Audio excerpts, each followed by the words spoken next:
there were events that were occurring at MBNA in Wilmington, Delaware, that were extremely peculiar. We had a murder-suicide of a high-level person who was in charge of creating, quote, new products for the MBNA organization, and 2 people who were involved with the security of MBNA. That's a bank. That's the bank that I submitted the information to Louis Free. Right.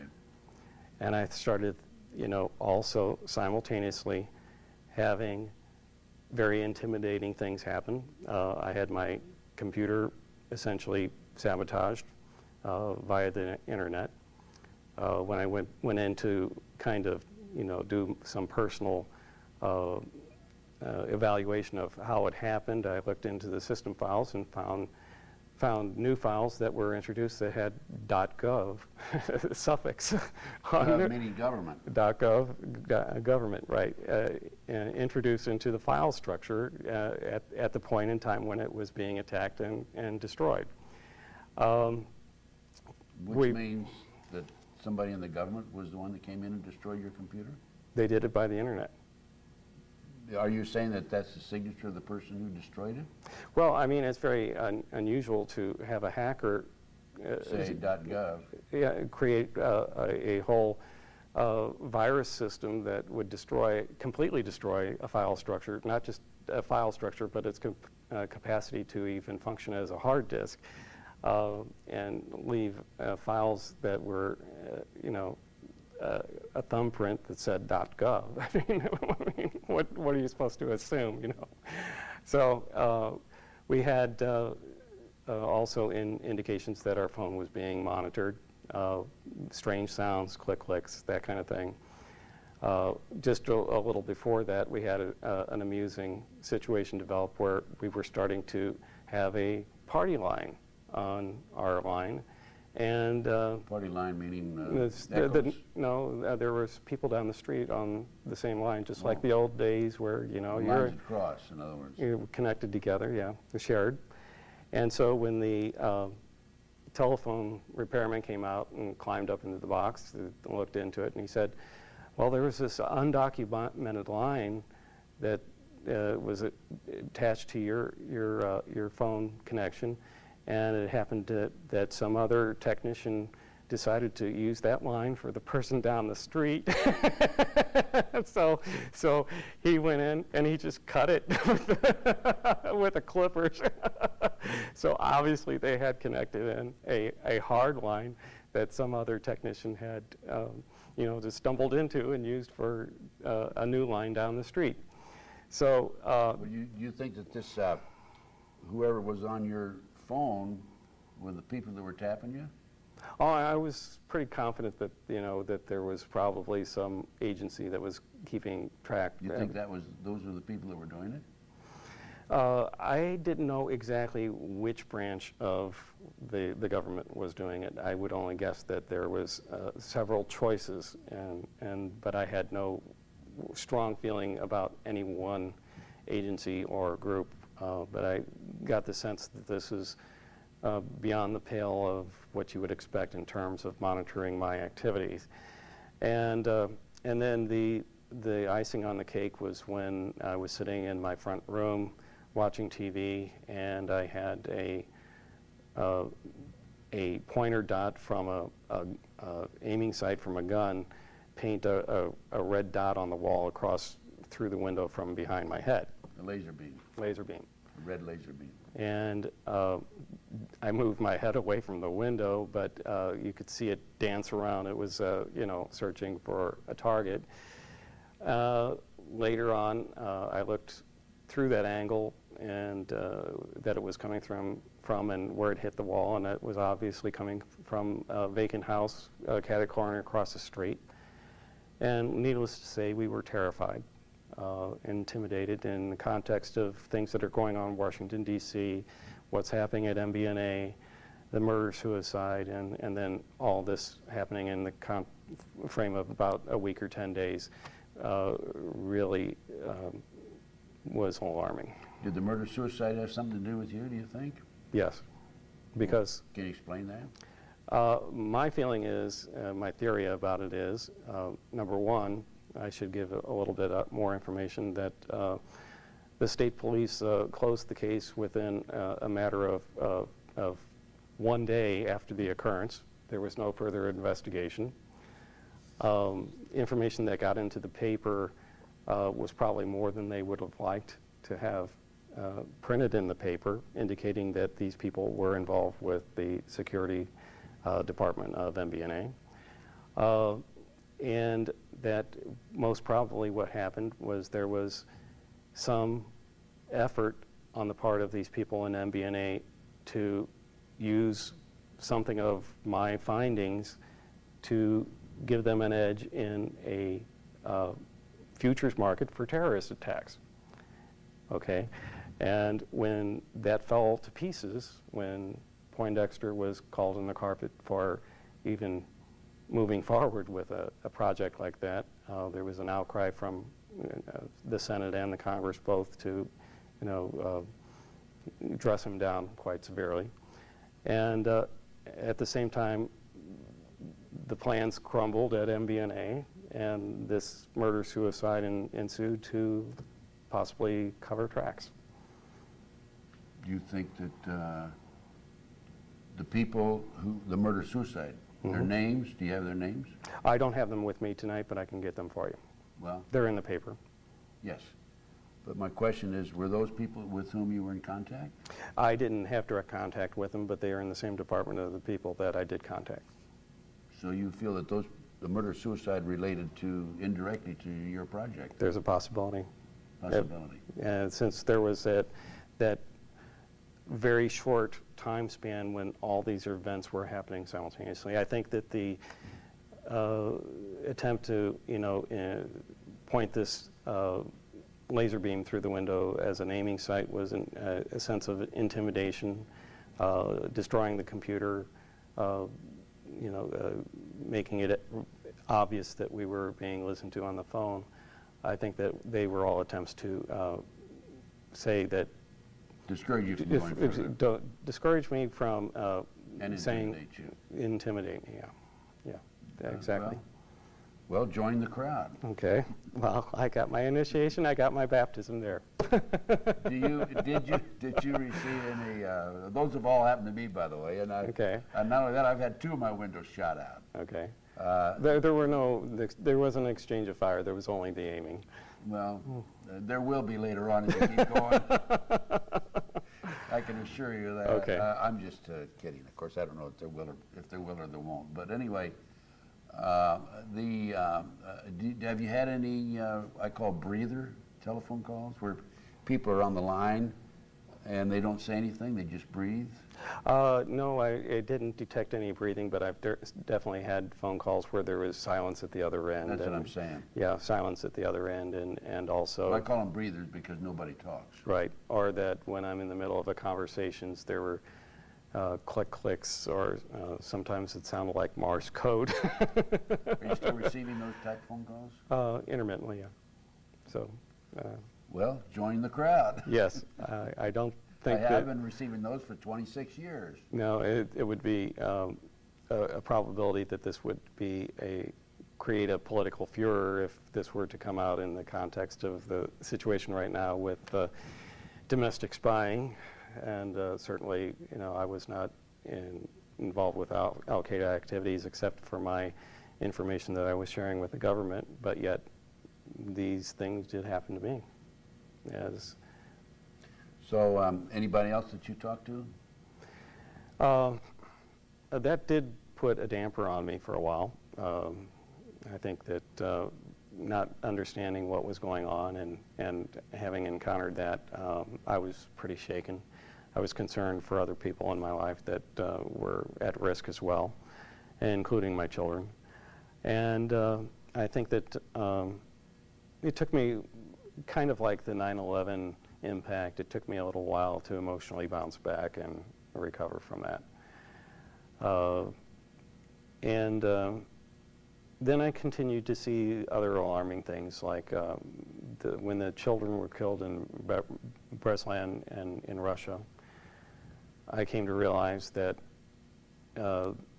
the indications of the information that I had passed on to the government, the structure of it, obviously had not been passed along to the Russian government, because when the two airliners went down a few days before the Breslan attack, that specific site and at that particular time was at risk.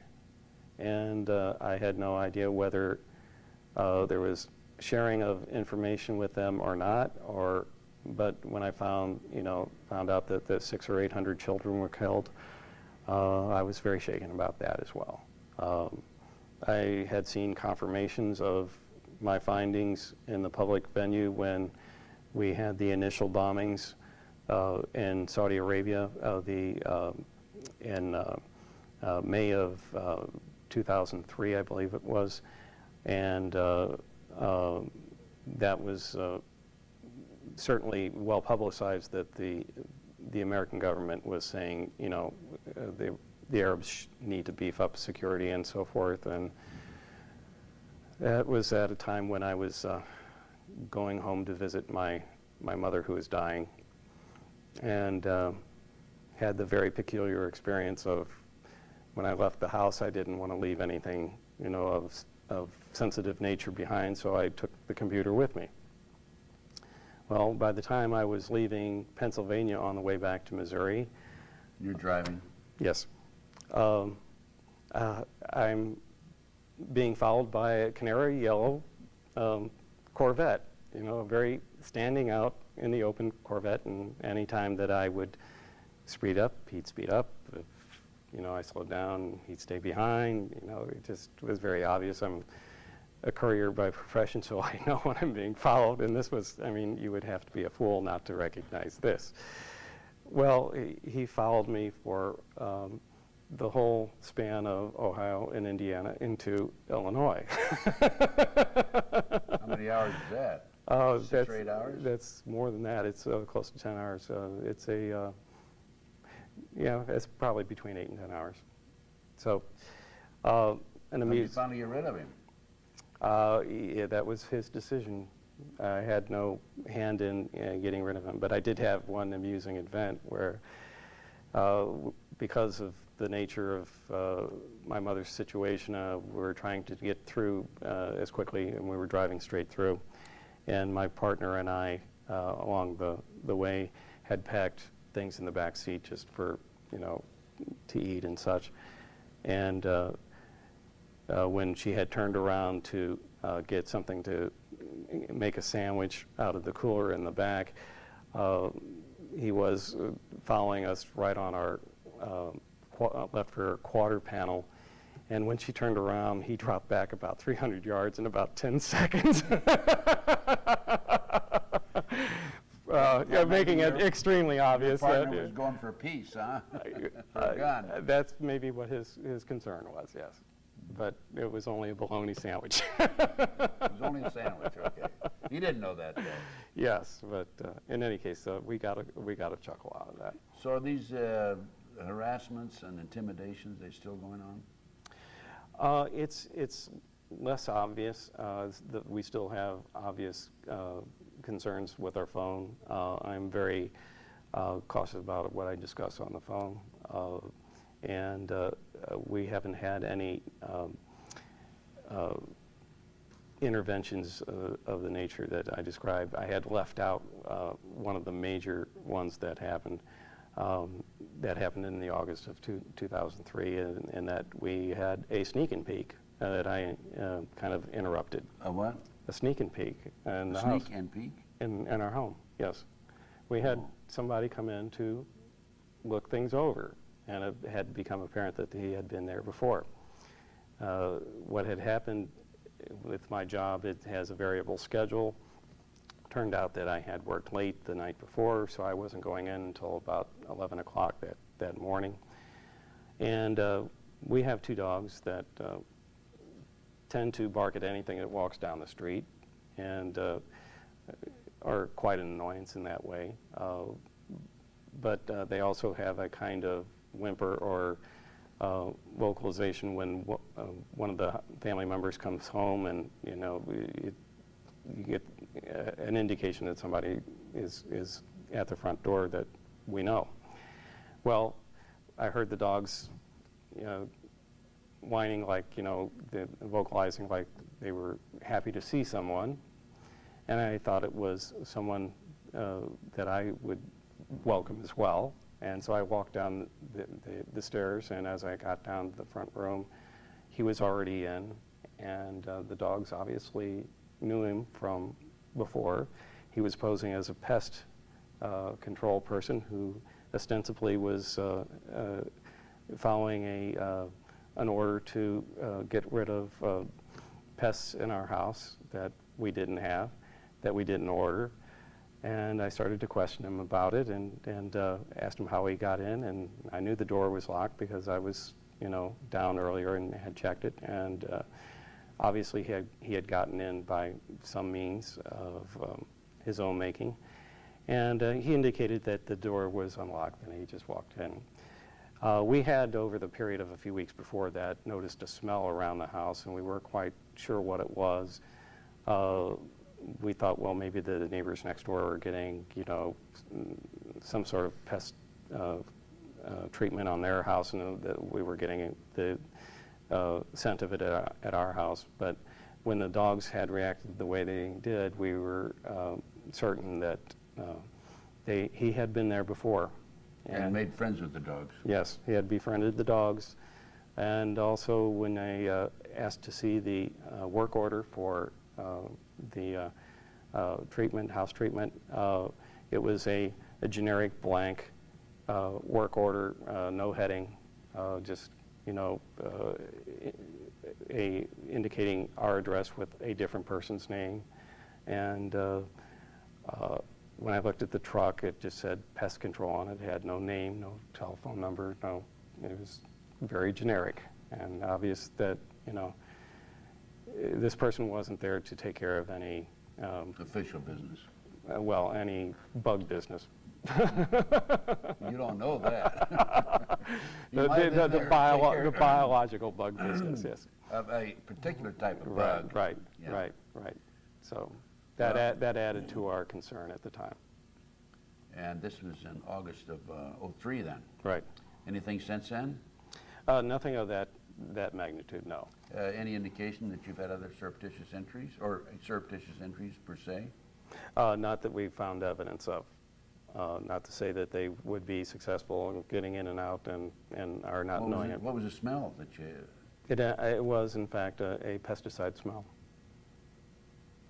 So he went in there And actually sprayed. on his own? Yes. Without knocking on your door or without permission then? Right.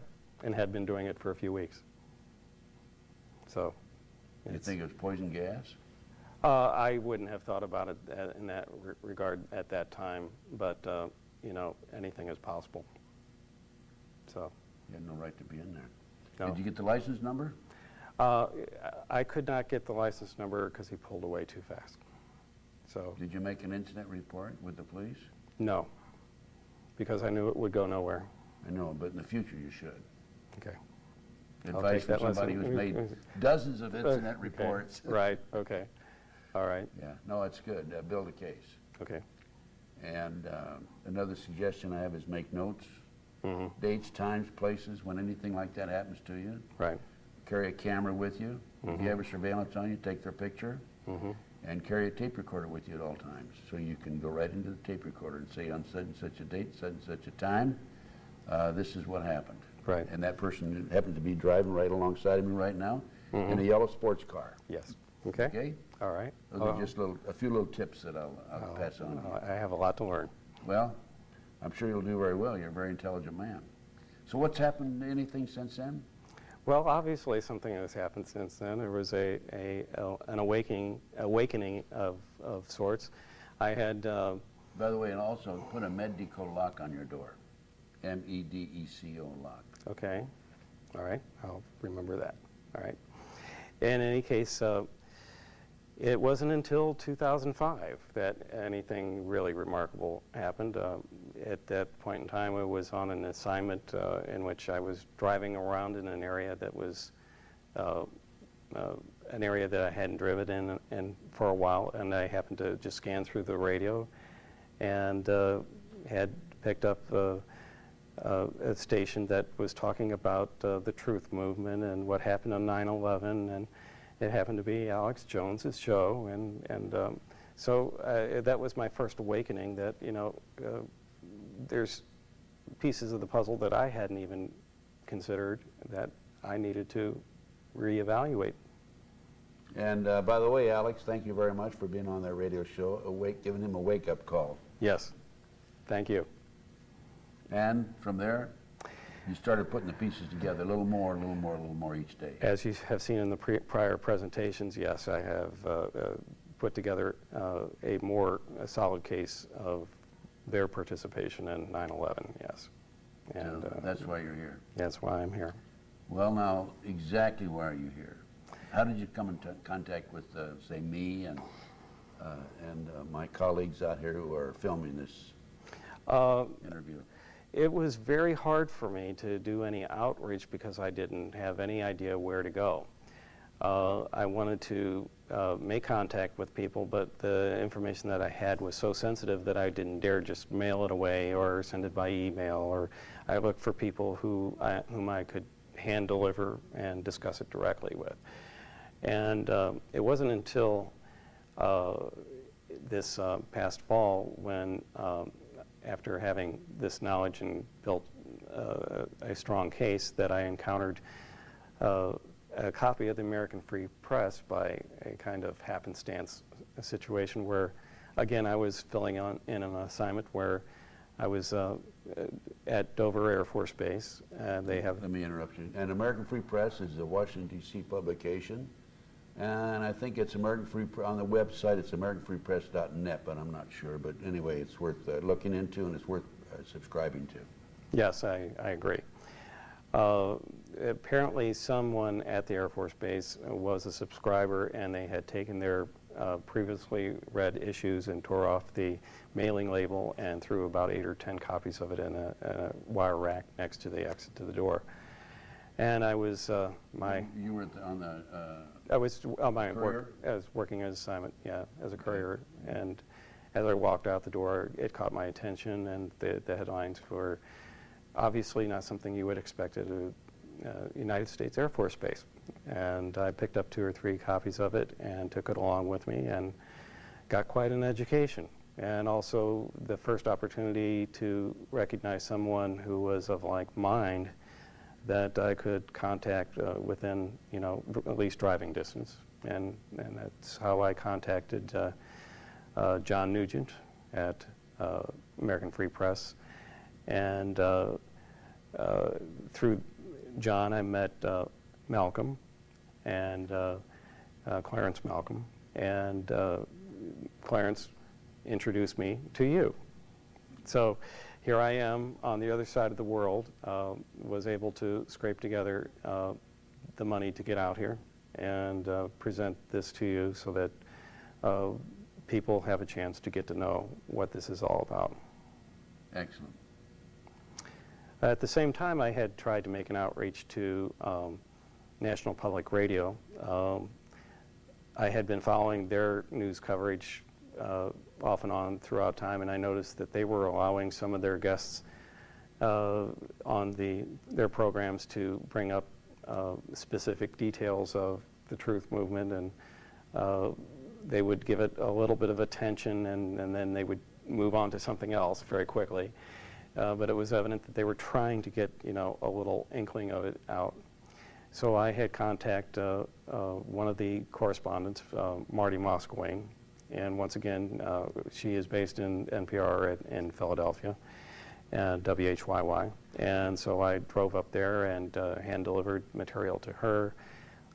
Had a few phone conversations with her after she evaluated it, and she indicated that the situation at NPR at the time was when they were being constrained by the Corporation for Public Broadcasting oversight of NPR for being too liberal, and that this was not something that she could immediately use that day, or she didn't feel like that she could make any headway with it.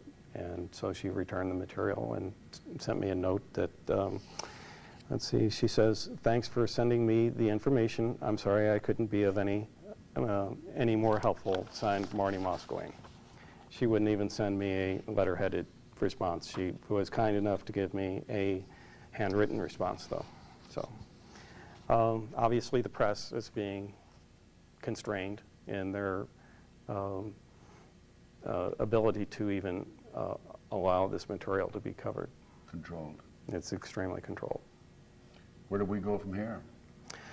We try to, in all possible ways, get the message out, because it is quite certain that they plan to do something again.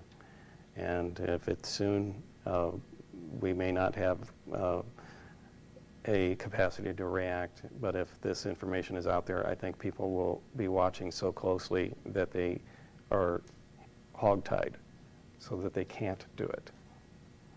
And possibly there might actually be the impeachment of some very high officials for high crimes. No misdemeanors on this. It's all high crimes. Treason. Treason. Murder. Absolutely. Mass murder. And illegal and invasion and violation of our civil rights. Yes. And the Constitution. And that's their whole objective. Yes. And to take over the world. Yes. The United States first and then the world. And they're well on their way. Absolutely. And it's called the Illuminati. And the New World Order. The New World Order, globalism, Skull and Bones. Skull and Bones. And all the organizations that they control. And The highest level of the Masonic Lodge. yes. The very high. You have to understand, and I always say this in my lectures, and I've given a number of lectures, that the people only at the higher level of the Masonic Lodge are the ones who are involved in this. I agree. And I'm not saying that everybody at the highest level or in some of the various lodges are all involved in this. Right. But the people in the lower levels of the Masonic Lodge are, everyone I've ever met, I had a lot of confidence in them. They're good people. Yes, and they're for good causes. For good causes. And they're serving the community. So I think we need to qualify that. Yes, it's And another qualification I think we need to make is that there are a lot of good people in the FBI and the CIA and the NSA and these various alphabet agencies in the government. There's a lot of good people in Congress, not an awful lot, but there's some. And I think we have to understand that not everybody in the government falls in this category. That's right. That's right. This is, I've been called a conspiracy theorist. I'm not a conspiracy theorist. I'm a conspiracy realist. There is a conspiracy. And I think that you, Bob, have certainly done an outstanding job of documenting this in the presentations that we've had the last several days. Yes. Well, I appreciate your having me and taking the time to review it, and it's certainly a monumental step forward to have accomplished this. Thank you. And thank you very much, and God bless you. God bless you.